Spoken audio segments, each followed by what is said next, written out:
Well, this weekend's cool weather is a reminder. Halloween and the holidays are fast approaching. For a lot of us, that means candy and big feasts. But how can you keep from taking in too much sugar? Joining us now is Cody Butler from Heat Boot Camp. Cody, thank you so much for being here today. We appreciate it. This is all very tempting. So let's get right into it. We want to talk about how much sugar obviously is in some of the common foods we eat every day. You would be surprised. Yeah, a lot of us don't read labels, and even though if we read a label, we don't really visualize how much sugar might be in some of the common products that we have, and especially going into October and November, we've got Halloween and Thanksgiving. I call it's fall, but it's fat season. Yeah. You know, we naturally gain a lot more weight. Guilty. I do the same thing. Yep. So being cognizant of actually how much sugar is in some of the products may wane your tempting to go and eat some of these things. So let's talk a little bit about kind of what we're seeing and what you've illustrated here so that we can just kind of tell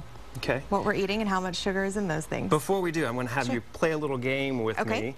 So down here at the end of the table, I've got an orange, strawberries, and a Coke, which I hear that you're a fan of. My favorite So snack. I'm going to have you guess how much sugar, I'm going to have you take these little sugar cubes, how much sugar do you think would go into these products? Okay, well, I'm guessing that the Coke is the most. So just to kind of keep it, we'll keep it quick here, but I'm guessing, I'll put them out I don't know, 20 maybe sugar cubes 20 sugar cubes? Coke? Okay, we'll just keep that on the side. What about the orange? Well, I know fruit has sugar, so 10?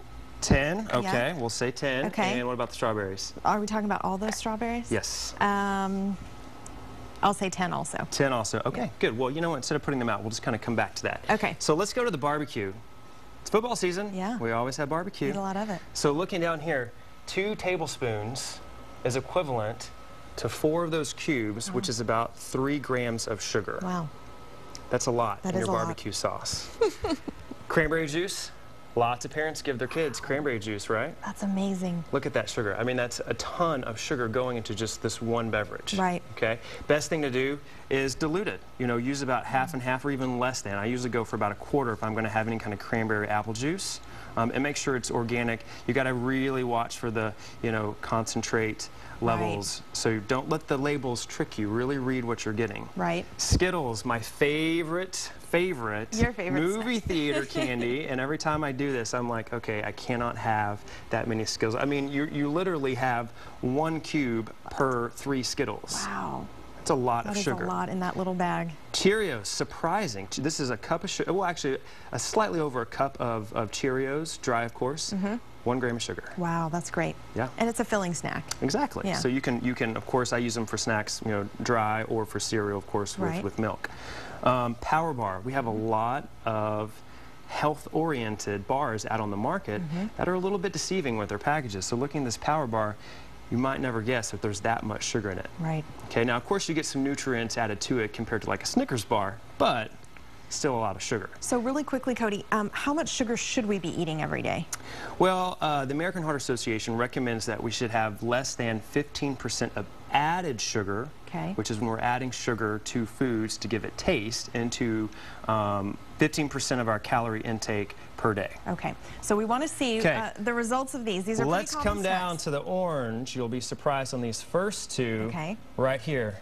Oh, there's your orange, there's your strawberry. So strawberries actually have a lot less sugar than an orange. Now that's not to say that having an orange is bad for you, not by any means, because comparing fruit sugar to some of these other things, you're getting a lot more bang for your buck. Nutrients, antioxidants. So don't be scared of, you know, oh, there's a lot of sugar in this fruit, so I'm not going to eat it. That's not the case. You just want to be aware of how many pieces of fruit you're eating per day and what you're selecting. Sure. And then here's your favorite. Oh, terrible. The Coke, right there. 65 grams of sugar in a 20-ounce Coke. That's bad. That's a bad snack. That's about all the sugar we'd eat for the day or the week, maybe. Yeah, exactly. All right, Cody, we thank you so much for being here today. We appreciate it. Keep these things in mind as you're heading into that fall Halloween candy season. Thank you for having me.